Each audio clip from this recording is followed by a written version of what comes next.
putting them in jail? Yes, I do, and I think this is the one issue where you see Republicans and Democrats coming together. They're understanding that maybe a 1994 crime bill overstepped a little bit, and they're reining that back. You talk about criminal justice reform and sentencing reforms and things like that, and that, I think, is an outcropping of that, because most of the people we're talking about are people who are in prison for nonviolent crimes, usually related to drugs. There's a piece of art, but obviously a lot of it touches people in a real way. If the family's having a problem and see the movie, what will they take away from it? Well, I think what they'll take away is that everybody has a different road and that there is no cookie cutter approach. Hopefully this will be part of a dialogue, because everybody, as you say, you know, a friend or somebody in the family or a husband or wife, everybody has this issue. And what we cannot do is put it into a one size fits all. Everybody has their path and how they're going to deal with it. But mostly I think it's families coming together. It's parents and children, not demonizing the children, not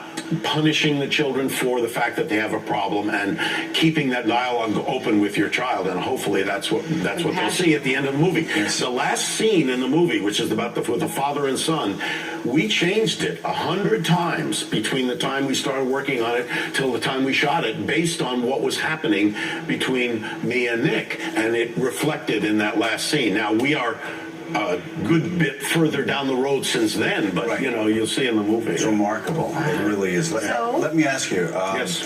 Are you going to be in charge of the Hollywood super PAC for Donald Trump? Have you already formed that? You see, I'm one of the few guys, the few Democrats, because very few people, they say, well, are the Republicans going to coalesce behind Trump?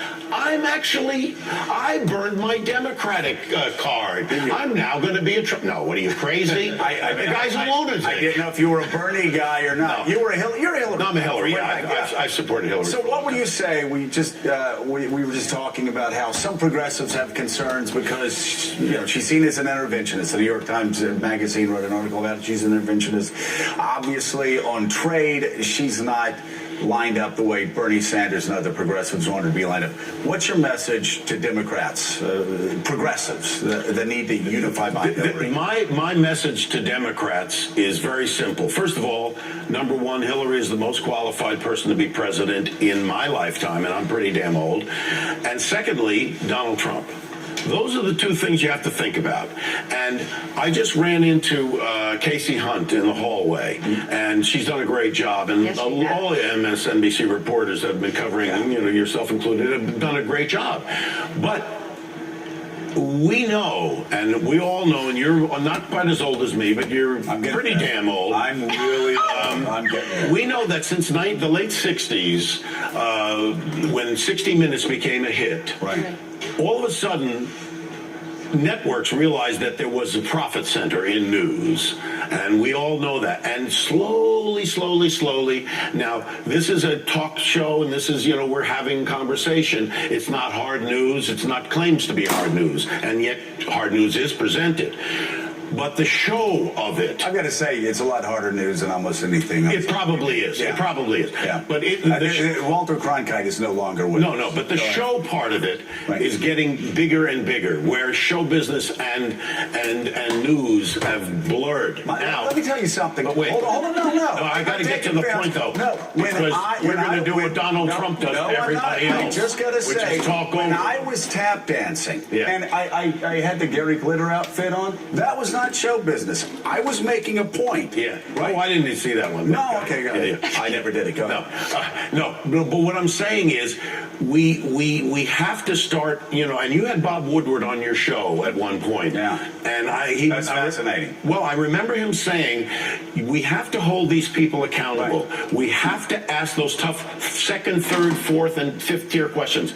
Chris Matthews. Did you see what happened when we let Woodward ask the second, third, fourth, and fifth questions? Well, I don't. Same exact thing that happens to everybody else. Doesn't matter. Doesn't matter. I know. It doesn't matter.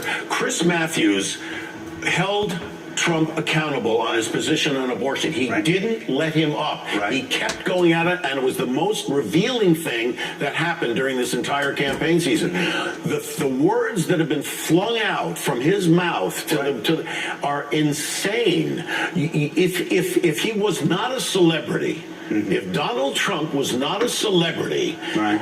the words that come out of his mouth you'd see a guy in a park, a lunatic in a park on a soapbox, and you'd walk right by him. But the fact that he is a celebrity, all of a sudden we're all interested. And I love Steve Kornacki. I love the guys that work on your show. Right. But when Steve Kornacki says, "Can you imagine the ratings they're going to be when Trump and Hillary in the first debate?" Well, yeah, of course they're going to be rated, but who cares? Right. What we have to care about is, what does this man say? Yeah. What does he say? Of course we do.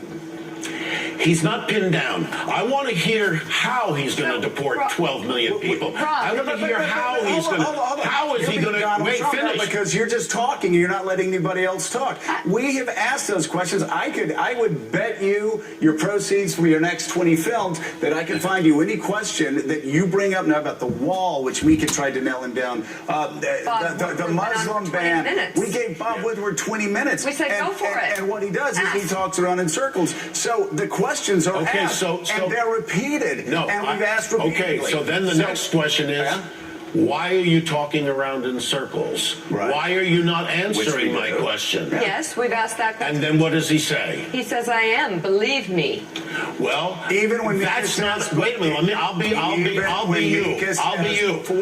Believe me is not You're an not answer. Believe me is not an answer. That's what I said. Okay, to him, then what? Bob Then Reiner. what? No, wait. Then what does he say? He keeps going on and on and on in circles. and then- You act like you have some special sauce Rob, that you think we're not adding to this is what everybody thinks, and it's one of the I great literally did frustrations that. of covering Donald Trump. People say, you should really ask him. You I go, should be well, tough. we did. I'll send you the clip. You should really fact, ask him we're this. gonna make And him a so little finally, montage. and we will. So finally, you say, would you like me to actually get on top of him and like pin him down with my? Maybe I should stick my heel down his throat the and thing tell him he's is- not answering the question. Would that make you feel it's good? one of the, is that not one of the frustrations that people always come and say, well, why didn't you ask me this? Well, I did, and this is what he said. It is an ongoing frustration for us. Well, I understand it as a frustration. Then at the end of it, all you can say is The voters are deciding. No. Clearly, you have no interest in answering these questions, and it's unfortunate for the American public because they deserve the answer. You know what I should? And then end it like what that. I should do? Well, Joe hung up You know what I on should do? I should hang Okay, up good. on him. All right. Oh wait, I did. Can I ask Go ahead. Can I ask you a question? What's Hillary Clinton's position on $15 minimum wage? What's Hillary's? Yeah, because I'm not part of her campaign. I can discuss what her position is, but it's not something that will be understood very easily by the general public. But we can talk about it, which is she is in favor of ultimately having a $15 minimum wage, but she understands that in certain areas of the country it won't be viable. So she supports it when it can be viable, but she's looking for the national $12 minimum wage. It's difficult to talk about those things, That takes a long but that time. is the truth. You're talking around it. It's obvious that you don't want to answer the question. No. That's what I'm giving. He asked me what it is. I'm giving. Now that's what you told us we should say to Trump. No, but I did answer this question. I did answer I'm this just question. joking, Rob. I'm just joking. No, I know, but I'm not joking. See, that's the difference. That's the difference. The difference is I'm the comedian who's not joking, and you're the news politician who is joking. Yes, See, exactly. there's the difference. Do you think have Trump to has a answer. 0 chance of winning? No, I don't think he has a 0 chance. Really? What would put the odds at? Like, what? Well, I don't know what the odds are. I do believe, It's obvious you don't want to answer the question. Go ahead. No, Well, I don't know. This is I'm joking again. I know. See, Go ahead. I don't have the answer. What I do believe is that if he is held accountable and if the press does their due diligence and continue, I'm not saying you guys didn't do it, by the way. Well, you did, but No, I didn't. But now we're back. No, I didn't. I didn't say you specifically. I'm talking about in general.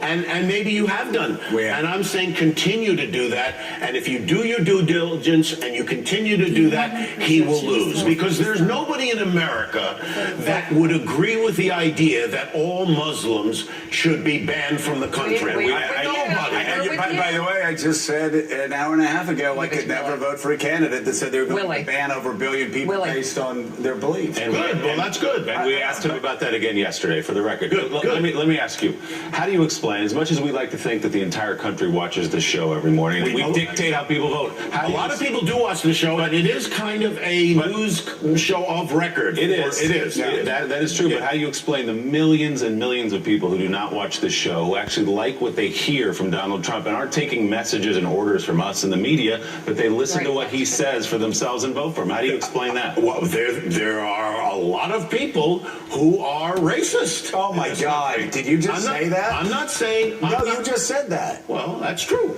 So you think That's true. I'm that not people saying that vote for let me Donald finish. Trump are They're racist? not all racist. You led with that, though. No, I said there are a lot of people who are. Okay. There's racism in this country that has been submerged for a long, long time. Right. And all of a sudden, there's a man. So he's who's unearthed speaking- it? He's unearthed a lot of it. Let me say this. Could this not be Wait, let about me say working this. class Americans being Yes. left behind Yes. by a Republican Party Yes. that's always talking about... Yes. I mean, okay. And let me say this to that. There are those that are following Bernie Sanders that feel the same way. They're racists. No. Oh. Do you see any racist people at the Bernie rallies? Do you Well, see any I can't skinheads? see into their hearts. Well, no, but you can see if somebody's got a tattoo with a swastika and stuff. Come on, Joe, be honest here. No, seriously. I am being honest seriously. here. We're trying. I am not going to call people racist. Wait a minute. If you're a candidate and you've been one, Right. and you're standing there, and there are people in your rally who are KKK members, members of the Aryan Nation, white supremacists. If I were you, I would say, I don't really want that support. That's hate speech. That's hate mongering. I would do that. I don't want that support. Right, very good. I don't see Donald Trump saying, I don't want that support. He's saying, fine. I don't know who David Duke. Maybe he is. Oh, I disavow. We were harshly I critical of understand, that as well. but there and I'm is. just- That's but to you- answer Whitley's but question. There's a strain of racism Okay, there. but they're not all racist. No, they're not all racist. They're not all racist, but there is a So, Rob, strain there. you got to come over for dinner. Thank you very much. No, thank you for letting me talk Bring over your you. son. No. I've never experienced that before in my life, so it's new for me. Thank you very much. You should be a guest. The host film when I'm Big off. Charlie is in theaters tomorrow. You must go. Got to see this. Really good movie. Beautiful, beautiful, Thank you. beautiful Thank you effort. so much. Thanks for Rob having Reiner, me. thank you. We love you, Back. Rob. Thank you. Come back. I love you guys too. We'll That's be right right. back. On the show. Michigan Governor Rick Snyder.